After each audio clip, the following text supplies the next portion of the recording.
Kumusta mga ka-diskarte chicks? Welcome back sa ating channel na kung saan ang usapin tungkol sa diskarte sa pag-ibig. Ngayon, pag-uusapan natin ang top 7 first dating tips for men. Sa video na ito, ipapakita ko sa inyo paano magkaroon ng magandang first date experience. Makikita nyo ang top 7 tips para maging memorable ang inyong first date sa nililigawan nyong babae.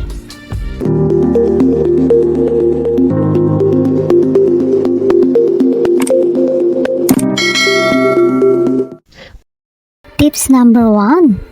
Dress well. First impressions counts. Sa unang 30 seconds na pagkikita nyo ay dapat impressive ka sa kadate mo. Pakitang gilas ka agad sa pananamit mo. Hindi mo kailangang magsuot ng mamahaling damit o mag-Amerikana ka. Magsuot ka ng komportableng damit na naaayon sa okasyon o sa pupuntahan nyong lugar.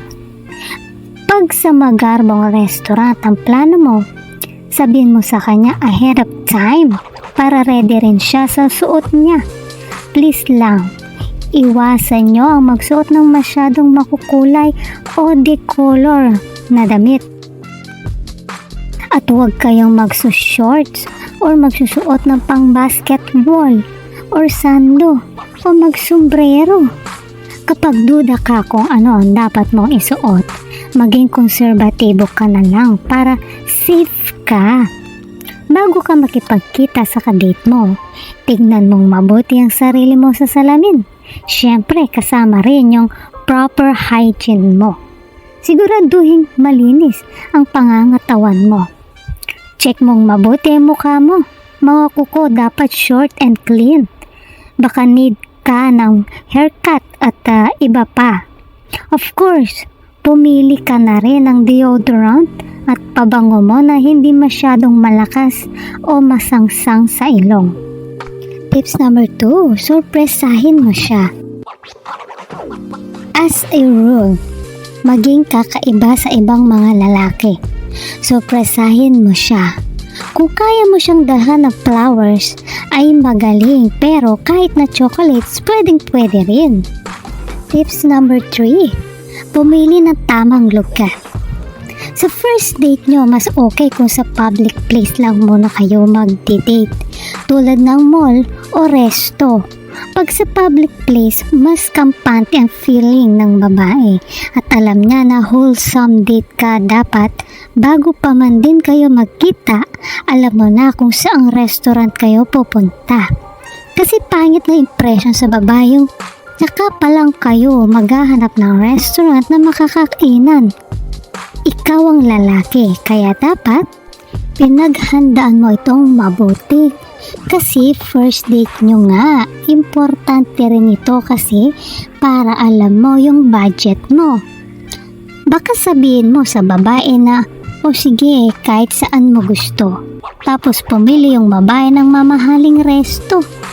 Yun pala, kakapusin ang budget mo. So, mapapahiya ka pa. Pag first date nyo pa lang, huwag mo muna siyang ayain magsine kasi hindi kayo makakapag-usap ng maayos doon. At huwag mo muna siyang ayain sa lugar mo o sa biglang liko. Iisipin ng babae masyado kang garapal at hayok sa laman. Kilalanin nyo muna ang isa't isa. Bago tayo magpatuloy, kung di ka pa nakakapag-subscribe, babae, baka naman mag-subscribe ka na.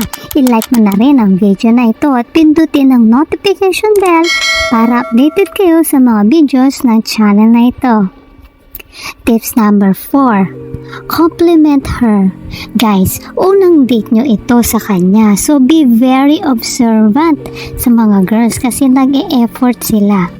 Ang mga girls, usually matinding effort ginagawa sa sarili nila bago sila makipag-date. So give a sincere compliment sa kanilang damit, sa hairstyle nila. Ma-appreciate nila yan. Tips number 5, hayaan mo siyang magsalita pag nag-uusap na kayo. Sobrang importante na marunong kang makinig sa babaeng kadate mo. May mga lalaki na mas madaldal pa sa babae o hindi sila nakikinig sa mga sinasabi ng kadate nila. Kung gusto mo ng pogi points agad, hayaan mo lang yung babae ang magdomina ng usapan. At alam nyo ba kung ano ang pinakasikreto ng pagiging good listener? Just be genuinely interested sa mga sinasabi niya. Kahit anong topic pa ito, halimbawa sa work niya, ask nyo paano siya nakapasok sa work niya. Kung yung best friend niya kinukwento niya, ask mo lang paano sila nagkakilala. Kahit na anong topic pa, basta gatungan mo lang ng gatungan ng mga tanong. The less you talk, the better conversationalist ang tingin niya sa iyo at mas magugustuhan kanya. Tips number 6, treat her like a princess.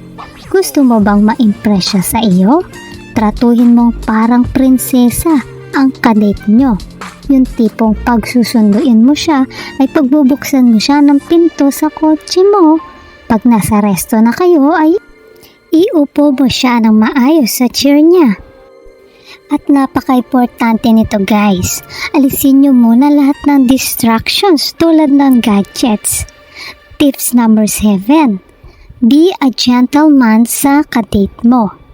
Gaano katagal ba dapat aabutin ang date nyo? Depende yan kung anong oras kayo nagkita at response niya. Kung feel mo na makasama siya ng mas matagal, mag-lunch date kayo sa weekends para no work syempre.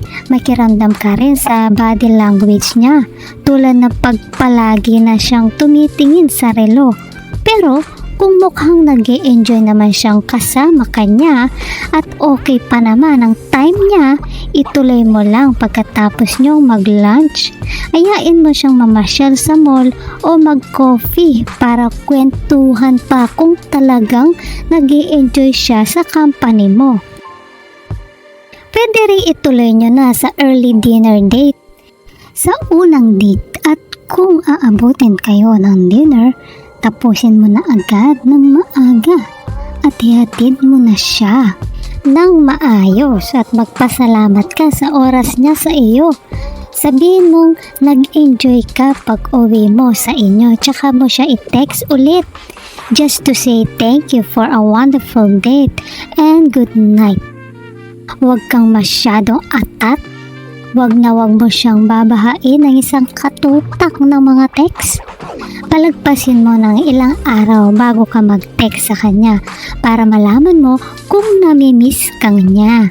Kapag nag-text siya sa iyo, malaking sign niya na malamang gusto niya ng second date.